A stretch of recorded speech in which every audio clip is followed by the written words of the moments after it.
Hi, everyone. My name is Zachary Hoskins, and I'm so happy to be here with you all virtually on this illustrious panel. The name of my presentation is The Influence Wasn't the Beatles, Around the World in a Day, Classic Rock, and the Politics of Musical Legacy. I've actually been wanting to do some kind of project around Prince and the Beatles for a while. In fact, I came up with the idea for this presentation before I came up with my presentation for Erotic City 40 last year. Obviously, like everyone here, I'm a huge Prince fan. But before I really started listening to Prince, I was a huge Beatles fan. I got into them when I was 11 years old, and to this day, if I had to choose the two artists that have had the greatest impact on me, it's the Beatles and Prince. And to prove it, here's an unflattering photo of me wearing a Prince t-shirt on a Beatles tour with my wife in Liverpool last fall. So I've done a lot of these symposia over the past 5 years, but this is my first real opportunity to merge these two interests. Because, as you've probably noticed, the Beatles aren't a group that comes up very often in relation to Prince. There are, however, two major moments that serve as exceptions to that rule, the first of which is the album we're here to celebrate, Around the World in a Day.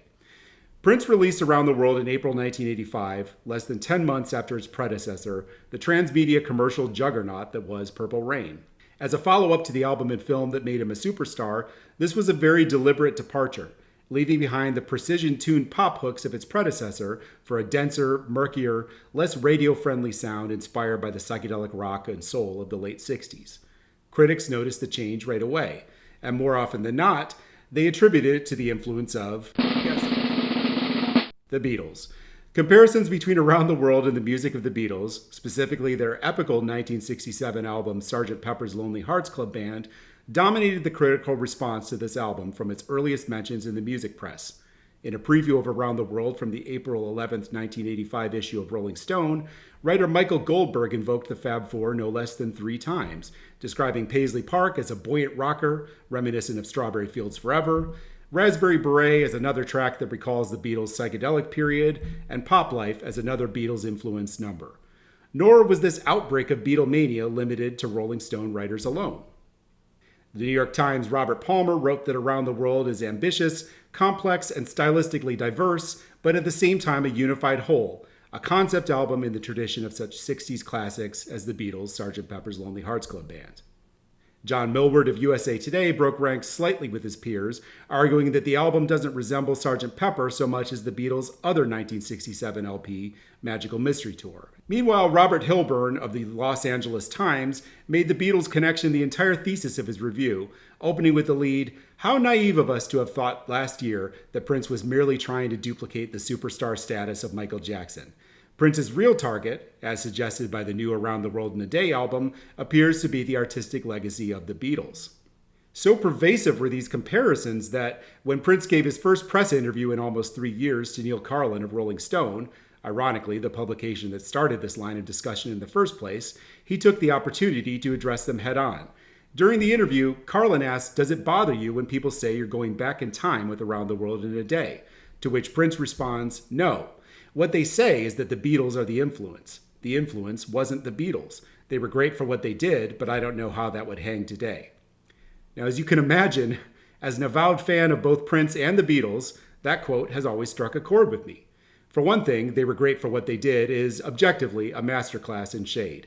But for another, and this is where I'm going to drift into hot take territory, it always struck me as odd, because for all their surface differences, Prince and the Beatles feel to me like similar types of artists. Prince, like the Beatles, understood the importance of sequencing.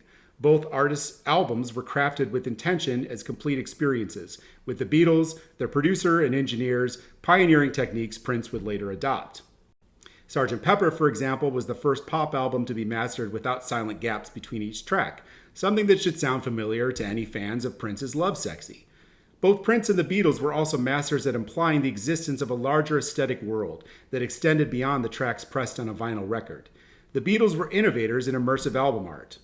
Using Sgt. Pepper again as an example, original pressings of the album included an insert designed by pop artist Peter Blake and Jan Haworth, with cardboard cutouts including a painted portrait of the titular officer, mustache, sergeant stripes, and medals for at-home cosplay, and a stand-up of the band replete in their famous Dayglow Edwardian military dress. Kind of a dry run, you might say, for auxiliary Prince album materials like, my personal favorite, the iconic shower poster from Controversy. Even the Beatles' embrace of non-LP singles to augment their albums, like the double A side Strawberry Fields Forever and Penny Lane, recorded at the beginning of the Sgt. Pepper sessions but given their own milestone release ahead of the album, predicts the way Prince's best B-sides would find him expanding the boundaries of his current album cycle in real time. So for me, Prince and the Beatles don't seem so wildly different from each other. And in fact, there's some evidence that Prince was more of a fan than he let on.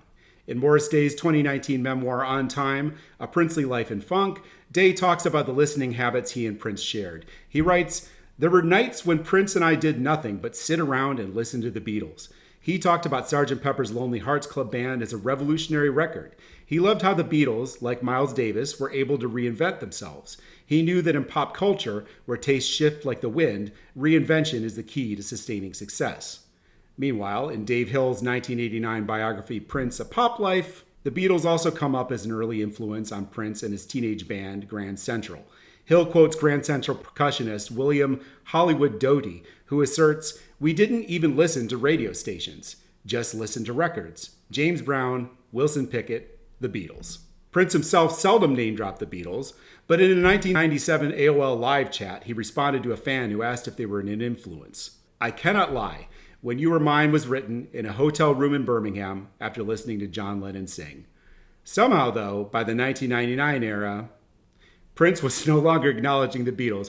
I have to pause here and just say, this is the dumbest slide in my presentation, so I'm hoping it got a laugh. Anyway, Revolution drummer Bobby Z even made the eyebrow-raising claim in a 2016 Billboard interview that Prince had never really heard the Beatles until keyboardist Matt Fink and I played him Sgt. Pepper.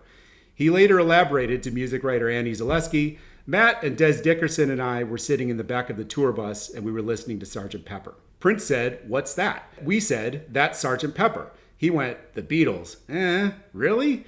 But that moment, I think he realized that the Beatles were more than he thought. He just kind of swallowed them up. So there's obviously a lot to unpack in this quote. For one thing, I'm not at all convinced that Prince, who was born in 1958 and grew up listening to rock radio in the 60s and 70s, was actually hearing the Beatles for the first time on that tour bus in the early 80s. But I think Bobby's story, maybe even to a greater extent than he thought, reveals something of the ambivalence in Prince's relationship with the Beatles. I think, especially because Prince himself so flatly denied the influence, there's a certain amount of pressure to say that contemporary critics were off base and around the world owed no stylistic debt whatsoever to the Beatles. But I'm going to take the middle path here and say that it's possible for two things to be true at the same time. The Beatles comparisons were overblown, and I can see where they were coming from. Critics who called the album Beatlesque were picking up on sonic signifiers that the Beatles were either the first or among the first to use in a pop context.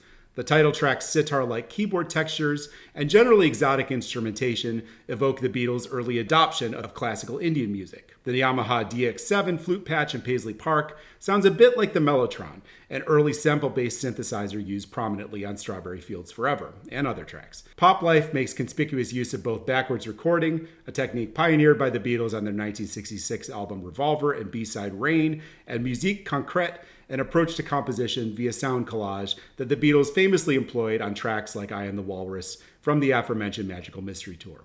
I also think there's something of Paul McCartney's sensibility, particularly in the lyrics of Raspberry Beret, with the likes of Mr. McGee and Old Man Johnson fitting right in alongside Lovely Rita, Desmond and Molly from Obla-Di Obla-Da, and the rest of McCartney's robust cast of supporting characters. Visually, too, you can see how the two-dimensional cutout aesthetic of Doug Hender's cover painting, especially its prominent portrayal of silent film actress Clara Bow, reminded critics of the collage of popular culture figures assembled by Blake and Howarth for the cover of Sgt. Pepper. At the same time, though, there's plenty on around the world that has very little to do with the Beatles. Many of the album's references are to 60s psychedelia in general, not any one group in particular. Tambourine, for example, is a cheeky marriage of Prince's oversexed persona with the jingle-jangle imagery of Bob Dylan's 1965 folk rock standard Mr. Tambourine Man and the Lemon Pipers' 1967 psych pop hit Green Tambourine. And if Hender's cover art admittedly bears a passing resemblance to Sgt. Pepper, there are other touchstones as well.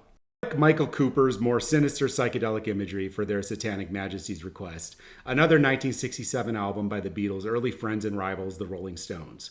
I think it's clear that critics in the 80s were using the term Beatlesque as a shorthand for a much broader spectrum of psychedelic visual and sonic signifiers. in much the same way that critics today will use the term Prince-esque for any minimalist dance track with a prominent drum machine, clipped rhythm guitar, and vaguely androgynous vocals. And yes, I'm looking at you, Lady Gaga. But this is normal and even valuable. Comparisons to an existing canon of albums and artists are one of the few reliable ways we have to put the ineffable joy of music into words.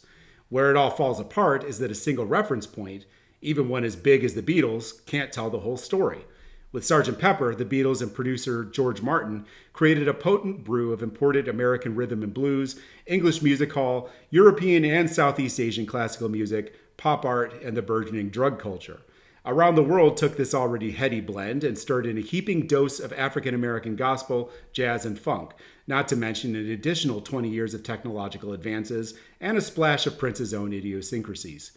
I struggle to think of any other song that sounds like Condition of the Heart, let alone one from the Beatles songbook. So in other words, Sgt. Pepper and Around the World may share some common ingredients, but they're far from the same dish. This, I think, goes some way toward explaining Prince's position in the Rolling Stone piece. After he tells Karlen the influence wasn't the Beatles, the interviewer asks, "How do you feel about people calling the record psychedelic?" Prince, perhaps surprisingly, responds, "I don't mind that because that was the only period in recent history that delivered songs and colors. Led Zeppelin, for example, would make you feel differently on every song." Again, Prince's apparent beef wasn't with being called retro or psychedelic. It was with being compared to the Beatles specifically. This, I think, is significant. When Prince cited influences, he was almost always staking out his own place in the popular music canon. You can see this happening throughout the Karlen interview when he favorably references Stevie Wonder's Journey Through the Secret Life of Plants and Joni Mitchell's The Hissing of Summer Lawns, two albums by widely respected and canonically Prince-approved artists that both received mixed critical receptions upon their initial release. By bringing them up, he's clearly placing Around the World in the same lineage. Prince was also known to judiciously highlight one influence in order to obfuscate another, often more embarrassing one. See, for example, how he prominently cited Parliament Funkadelic as his inspiration for Erotic City, while leaving unspoken the song's much more overt resemblance to laid-back's 1983 club hit White Horse. I think he's doing something similar here by shouting out Led Zeppelin, whose music has, if anything, even less to do with Around the World than the Beatles. But why? When it comes to music criticism, the Beatles are never a neutral subject. They carry with them the full weight of received authority as the best-selling and most critically lionized pop act of the 1960s, which, given the dominance of the baby boomer generation over the past 70 years of popular culture, makes them by default the most popular and influential group of all time. This received authority becomes something approaching hegemony when we consider them in the context of black music.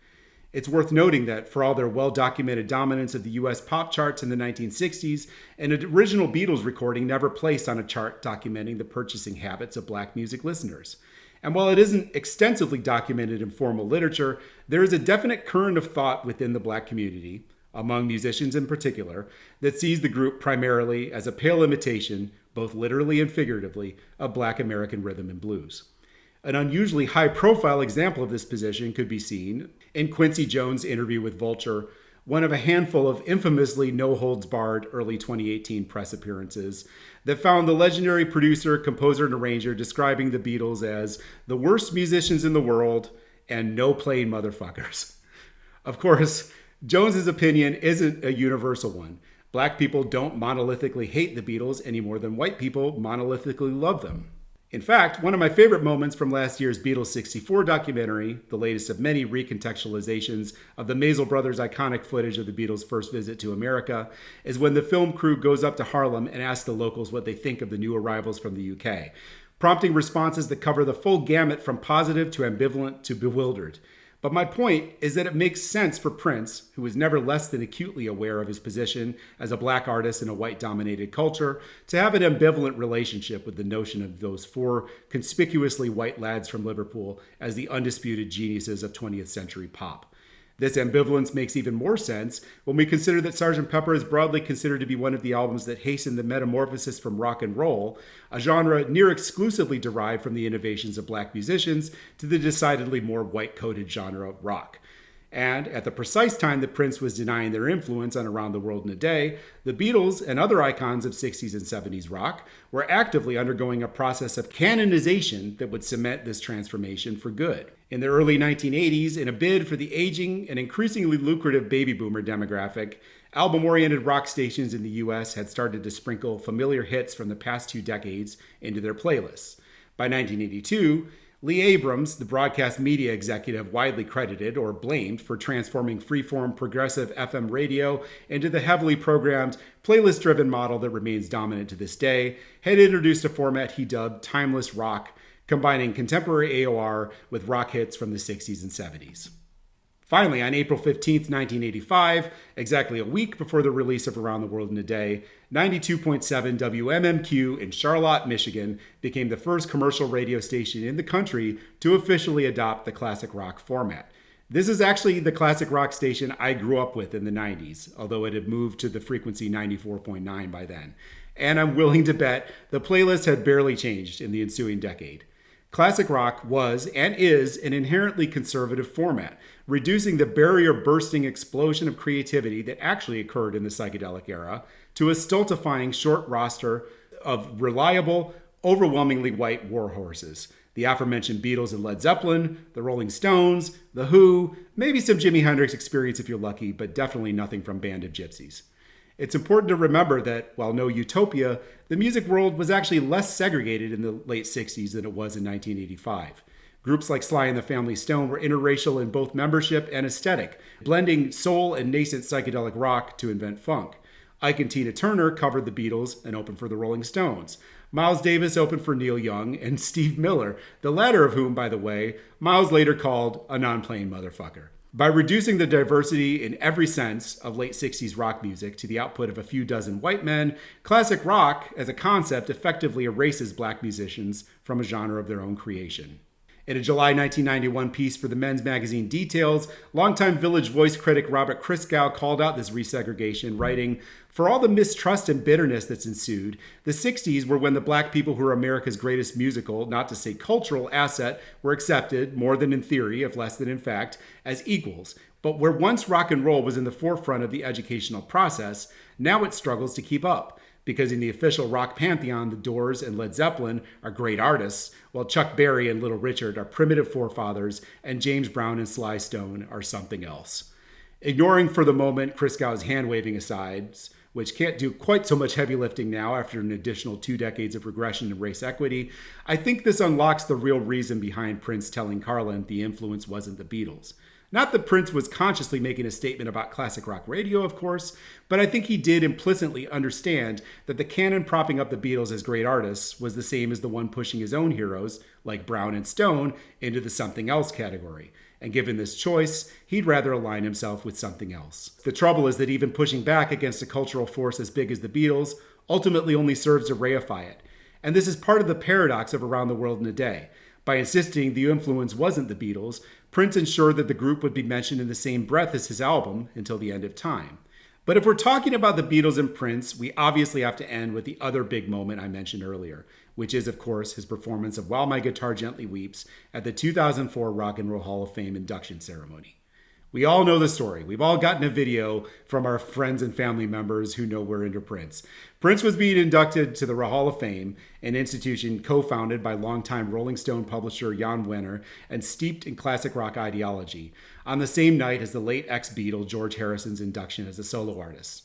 A few days earlier, Rolling Stone had published a list of the 100 greatest guitarists of all time, consisting mostly of classic rock luminaries and, notably, not Prince. During the ceremony, a mostly star band consisting of Harrison's son Danny, his former Traveling Wilburys bandmates Tom Petty and Jeff Lynne, Steve Winwood of 60s jazz rockers Traffic, and members of Petty's and Lynne's respective bands, played Harrison's composition While My Guitar Gently Weeps. It's an impeccable but unadventurous recreation of the version that appeared on the Beatles' self-titled 1968 album. About 2.5 minutes in, Prince can be seen on the side of the stage. Finally, they reach the second guitar solo, and for the next 3 minutes, Prince makes sure he's the only person you notice on that stage. I can't think of a more fitting epilogue to the narrative of Around the World as Prince's Beatles album than this. Nearly 10 years after trying to write himself out of the classic rock pantheon, Prince writes himself in, on his own terms, as an equal. Thank you so much, and I'll see you on the panel.